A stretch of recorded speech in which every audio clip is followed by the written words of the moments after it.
భారత రాజ్యాంగ నిర్మాత డాక్టర్ బాబాసాహెబ్ అంబేద్కర్ గారి కళాభవనం మహబూబ్నగర్ పట్టణ కేంద్రంలో 1995 డిసెంబర్ 30న ఆనాటి ఉమ్మడి ఆంధ్రప్రదేశ్ ముఖ్యమంత్రి నారా చంద్రబాబు నాయుడు చేతుల మీదుగా శంకుస్థాపన చేయబడ్డది. ఆనాటి నుండి నేటి వరకు కూడా అంబేద్కర్ కళాభవనం నిర్మాణం అయిన తర్వాత అన్ని వర్గాల ప్రజలు ఇక్కడ ప్రోగ్రామ్స్ చేసుకోవడమే కాకుండా అంతేకాకుండా ప్రభుత్వానికి సంబంధించినటువంటి ప్రతి ప్రోగ్రాం కూడా అంబేద్కర్ కళాభవన్లో నిర్వహించుకోవడం జరుగుతూ ఉన్నది. ఇది ఓన్లీ దళిత సంఘాల కోసమే కాదు, యావత్ అన్ని సమాజం కోసం కూడా ఏర్పాటు చేసినటువంటి కళాభవన్ ఇక్కడ పెళ్లిళ్ళు చేసుకోవడం కానీ, మిగతా కార్యక్రమాలు కానీ, చిన్న చిన్న ఫంక్షన్లు కానీ, ప్రతి ఒక్క కార్యక్రమం కూడా వెనుకబడిన కులాలన్నీ కూడా యావత్ మైనార్టీలు కూడా ఇక్కడ చేసుకున్నటువంటి సందర్భాలు ఎన్నో ఉన్నాయి. కానీ ఈరోజు మైనార్టీ కార్పొరేషన్ చైర్మన్ అయినటువంటి ఒబైదుల్లా కొత్వాల్ గారు ఇక్కడ ఉర్దూఘర్ నిర్మించడానికి 45 కోట్ల రూపాయలు శాంక్షన్ చేయడం జరిగింది. ఇక్కడ పనులు కూడా చేపట్టడం జరిగింది. మేము పూర్తిగా ఇక్కడ ఉర్దూఘర్ నిర్మించడానికి పూర్తిగా వ్యతిరేకిస్తూ ఉన్నాం. ఎందుకంటే మేము ఉర్దూఘర్ నిర్మించడానికి వ్యతిరేకం కాదు, మేము మైనార్టీలకు వ్యతిరేకం కాదు. ఎందుకు చెప్పదలుచుకున్నామంటే ఆనాటి నుండి నేటి వరకు కూడా దళితులకు మైనార్టీలకు ఆవిర్భావ సంబంధం ఉంది. ఇద్దరి DNA చూసుకుంటే కూడా ఒక్కటే ఉంటుంది. అది అంబేద్కర్ గారికి రాజ్యాంగ పరిషత్లో అవకాశం కల్పించే సమయంలో కూడా అక్కడ మైనార్టీ నాయకులు అవకాశం కల్పిస్తేనే రాజ్యాంగ శిల్పిగా అంబేద్కర్ గారు ఈరోజు మనందరికీ కూడా రాజ్యాంగాన్ని కల్పించారు. కాబట్టి దాన్ని దృష్టిలో పెట్టుకొని కూడా ఇక్కడ ఉన్నటువంటి మైనార్టీలు కూడా మేమందరం కూడా సత్సంబంధాలతో అన్నదమ్ములుగా మెలుగుతాం. కానీ ఈరోజు ఒక అంబేద్కర్ కళాభవన్లో ఉర్దూఘర్ నిర్మించడం వల్ల మత కలహాలు రేపెట్టే విధంగా, రెచ్చగొట్టే విధంగా ఈరోజు ఒబైదుల్లా కొత్వాల్ గారు చేస్తూ ఉన్నారు. దీన్ని అరికట్టాలని మేము డిమాండ్ చేస్తూ ఉన్నాం. ఇక్కడ ఉన్నటువంటి స్థానిక ఎమ్మెల్యే గారు, అదేవిధంగా జిల్లా కలెక్టర్ గారు ప్రతి ఒక్కరు కూడా వెంటనే స్పందించాలి. ఇది అంబేద్కర్ కళాభవన్కు సంబంధించినటువంటి స్థలం కాబట్టి ఇక్కడ మేము గతంలో కూడా ఎన్నో పర్యాయాలు గతంలో ఉన్నటువంటి ఎమ్మెల్యేలకు కానీ కలెక్టర్లకు కానీ ఎంతోమంది కూడా విన్నవించుకున్నాం. ఇక్కడ మహబూబ్నగర్లో SC/ST స్టడీ సర్కిల్కు కనీసం సొంత భవనం లేదు. ఇక్కడ SC/ST స్టడీ సర్కిల్ నిర్మించాలని గత ప్రభుత్వంలో ఉన్నటువంటి వి శ్రీనివాస్ గౌడ్ గారిని, అదేవిధంగా ఇక్కడ కలెక్టర్లని కానీ ఎంతోమంది కూడా విన్నవించుకుంటే ఇక్కడ నిర్మిస్తామని హామీ కూడా ఇచ్చిండ్రు. అది ఇప్పుడు ఉన్నటువంటి అధికారులకు తెలుసు. గతంలో బీజేపీలో ఉన్నప్పుడు NM శ్రీనివాసరెడ్డి గారు కూడా కలెక్టర్ ఎమ్మెల్యేగా ఉన్నప్పుడు కూడా ఆ టైంలో కూడా ఇక్కడ SC/ST స్టడీ సర్కిల్ నిర్మించాలని మేము ఆయనకు కూడా విన్నవించడం, అది ఆ విషయం కూడా స్థానిక ఎమ్మెల్యే గారికి కూడా తెలుసు. కానీ ఈరోజు నిమ్మకు నీరెక్కనట్లు వ్యవహరించడాన్ని మేము తీవ్రంగా వ్యతిరేకిస్తూ ఉన్నాం. ఈరోజు ఇద్దరి మధ్య వైషమ్యాలు సృష్టించి ఒక అన్నదమ్ముల్లా ఉన్నటువంటి దళితుల మైనార్టీల మధ్య ఉన్నటువంటి వైషమ్యాలను సృష్టించి ఈరోజు ఒక పబ్బం గడుపుకునే ప్రయత్నం ఈరోజు చేస్తున్నటువంటి అధికార పార్టీ యంత్రాంగం ఏదైతే ఉందో మేము తీవ్రంగా వ్యతిరేకిస్తున్నాం. ఖచ్చితంగా మీరు ఇక్కడ ఉర్దూఘర్ని నిర్మించొద్దని, మీ ఆలోచనని విరమించుకోవాలని మేము డిమాండ్ చేస్తూ ఉన్నాం.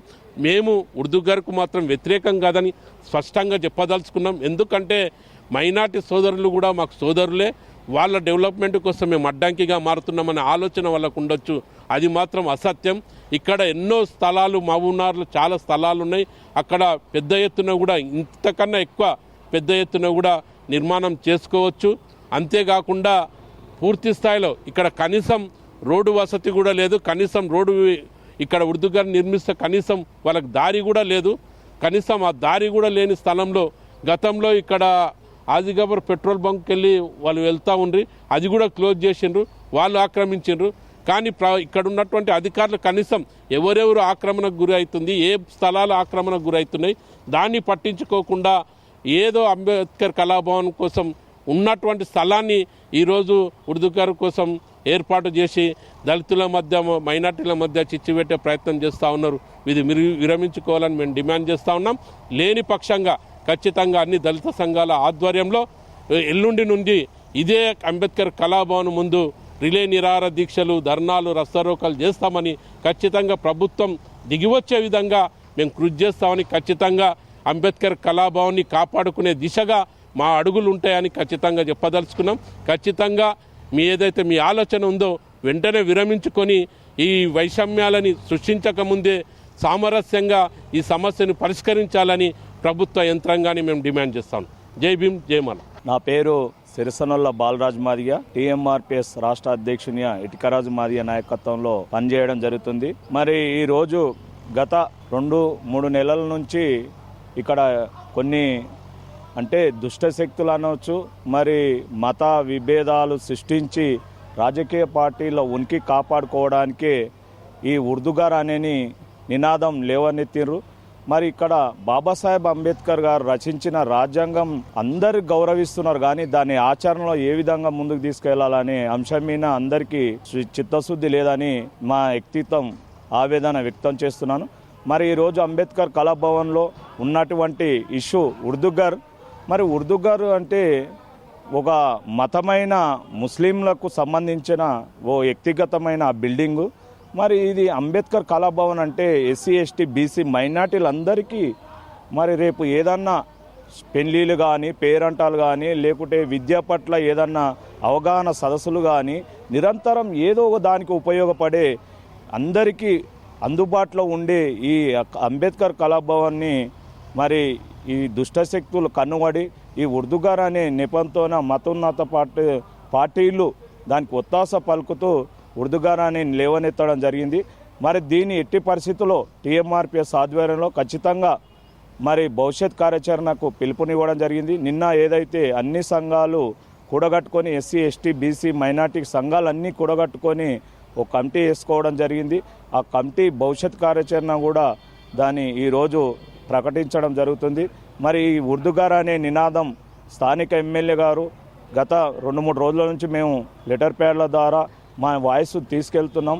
ఆయన నా చేతులు ఏం లేదు, ఇది నేను చేస్తే ఏదో రాజకీయం అనుకుంటారని కలెక్టర్ గారికి రిఫర్ చేయమని జరిగింది. మరి కలెక్టర్ గారిని కూడా మేము కలిసి మా భావన మా వ్యక్తిత్వం అన్ని సంఘాలు వెళ్ళి కలిసి ఉర్దూగార్ అనే ఆడ ఉండకూడదు మేడం దయచేసి, ఎందుకంటే హిందూ భావజానాలు మాయ ఉంటాయి, వాళ్ళ ముస్లిం భావజానాలు వాళ్ళు ఉంటాయి. మేము ఇక్కడ పెండ్లు మంత్రాలు చదువుతుంటే అక్కడ వాళ్ళు నమోజు అది ఇది చేస్తుంటే మరి మతోన్నతంగా రేపు భవిష్యత్తులో ఈ మహబూబ్నగర్ మారడానికి ఆస్కారం ఉంది. కాబట్టి దాని వెంటనే అక్కడ నుంచి తొలగించి మాకు న్యాయం చేయాలని కోరడం జరిగింది. మేడం గారు సానుకూలంగా సందర్శించడం జరిగింది. మరి ఏదైతే 17 తారీఖు సీఎం గారు రేవంత్ రెడ్డి గారు జిల్లా పర్యటనకు వస్తున్నారో ఆ కార్యక్రమం అనంతరం కలెక్టర్ గారు కూడా వీడికి విజిట్ చేసి దీన్ని వాళ్ళకి ఎంతుంది ఏముందో దాన్ని గోడ కూడా నిర్మించుకొని ఉన్నదాన్ని కాపాడుతాని హామీని కూడా ఇవ్వడం జరిగింది.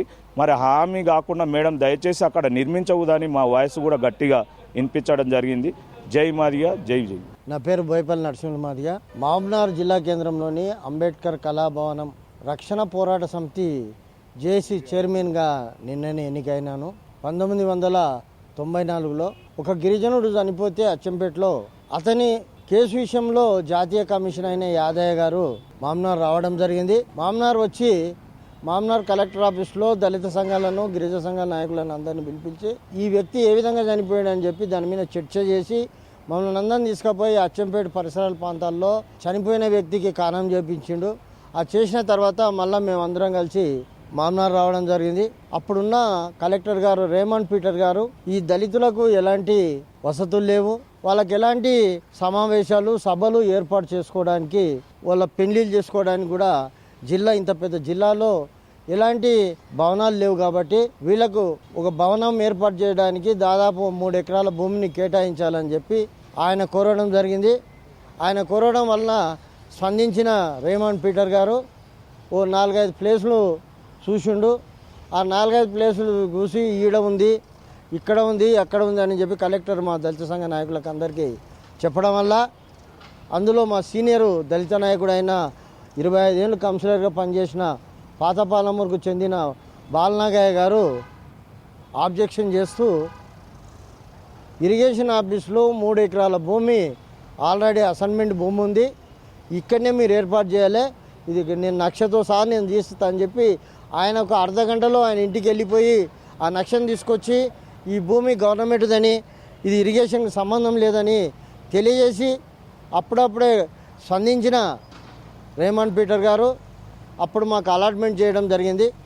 అలాట్మెంట్ చేసిన తర్వాత కలెక్టర్ గారిని రిక్వెస్ట్ చేసి అయ్యా మాకు ఎట్లా అని ఇక్కడ భవనం ఏర్పడాలి, సభలు సమావేశాలు ఏర్పాటు చేసుకోవడానికి ఒక పెద్ద భవనం ఏర్పాటు చేయాలి, మా పిల్లల పెళ్ళిళ్ళు చేసుకోవడానికి ఎలాంటి సోర్సెస్ లేని బీద పరిస్థితి కాబట్టి అంటే ఆయన ఇమ్మీడియట్గా అప్పుడున్న చంద్రబాబు నాయుడు అంటే ఉమ్మడి ఆంధ్రప్రదేశ్ జిల్లా ఆంధ్రప్రదేశ్ రాష్ట్రానికి ముఖ్యమంత్రి అయిన చంద్రబాబు నాయుడు స్పందించి ఆయనతో కలిసి ఈ ప్లేస్కి వచ్చి శంకుస్థాపన చేసి ఈ ప్లేస్లో కళాభవన్ కట్టడానికి పర్మిషన్ ఇచ్చిండు.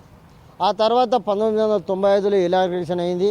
అంతవరకు ఉర్దూ గారు అనేది ఉర్దూ ఆశ్రమం అని ఉర్దూ హాస్టల్ అని కూడా లేదు. అది అంతవరకు అది కమ్యూనిటీ ఎస్సీ కమ్యూనిటీ హాల్కు కళాభవన్కి సంబంధించే ఉన్నది. అయితే ఎప్పుడైతే మన కొత్తవాల్ సాబు మున్సిపల్ చైర్మన్ అయిండో ఆయన నక్కవినయాలు ప్రదర్శిస్తూ ఇక్కడ జాగా ఖాళీ ఉందని చెప్పి అప్పుడున్న చంద్రశేఖర్ గారు మినిస్టర్ గారు ఉంటే ఆయనను పట్టుకొని అయ్యా మాకు ఒక 300 గజాల భూమి ఇవ్వండి, మేము అనాథ పిల్లలకు విద్య నేర్పుతాము, వాళ్ళకి హాస్టల్ వసతి కల్పిస్తాము, వాళ్ళని ప్రయోజకులను చేస్తామనే ఉద్దేశంతో మాట్లాడితే ఆయన మా సంఘ నాయకులతో మాట్లాడి అయ్యా ఇట్లా వాళ్ళు అడుగుతున్నారు ఎట్లా అంటే మేము అందరం ఒప్పుకోలేదు. ఒప్పుకోకుంటే కొంతమంది పెద్ద మనుషులు మైనార్టీ నాయకులు అయ్యా మేము బీద పిల్లలకు చదువు చెప్పిస్తున్నాము, వాళ్ళ కోసానికి 300 గజాలు ఇవ్వండి.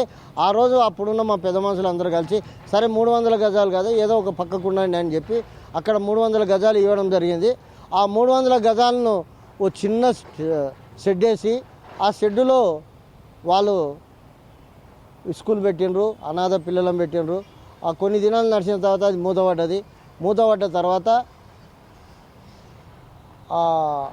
కోత్వాల్ గారు మళ్ళీ ఇప్పుడు మైనార్టీ నాయకుడు అయ్యాడు.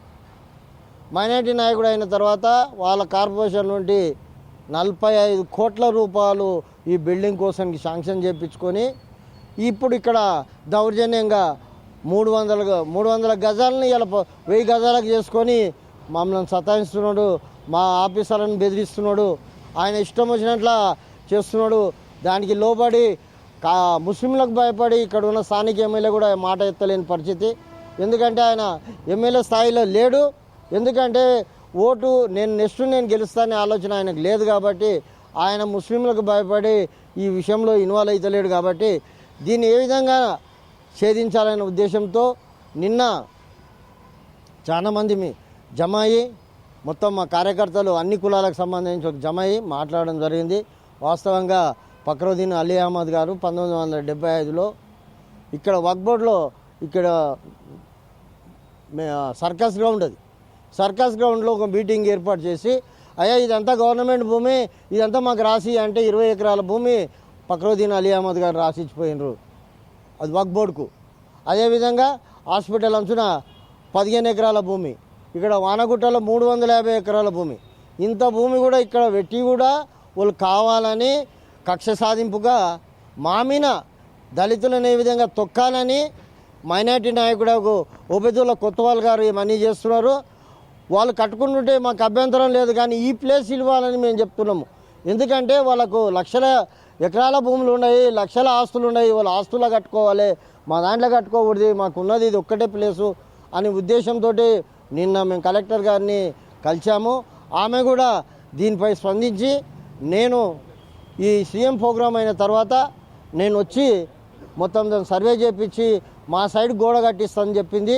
కానీ మేము ఈరోజు కరపత్రాలు బయటికి వస్తున్నాయి. కరపత్రాలు వచ్చినాక రేపటి నుండి నిరాహార దీక్ష కూకుంటాము. మేము చేసేది ఉద్యమం మాత్రమే, మాకు రాజకీయ అడ్డా లేదు, రాజకీయ నాయకులు మా ఇంట లేరు. మేము చేసేది స్వచ్ఛందంగా ఉద్యమం మాత్రమే. ఆ ఉద్యమ ప్రకారం మేము సాధిస్తామని చెప్పి ప్రభుత్వం ఇప్పటికైనా కలెక్టర్ గారు కానీ మరియు ఎన్ఎం శ్రీనివాసరెడ్డి గారు కానీ మైనార్టీ నాయకులు కానీ దళితులకు ఎలాంటి స్థలం లేదు కాబట్టి ఒకసారి ఆలోచన చేసి మాకు అవకాశం కల్పించాలని తెలియజేస్తూ సెలవు తీసుకుంటున్నాం.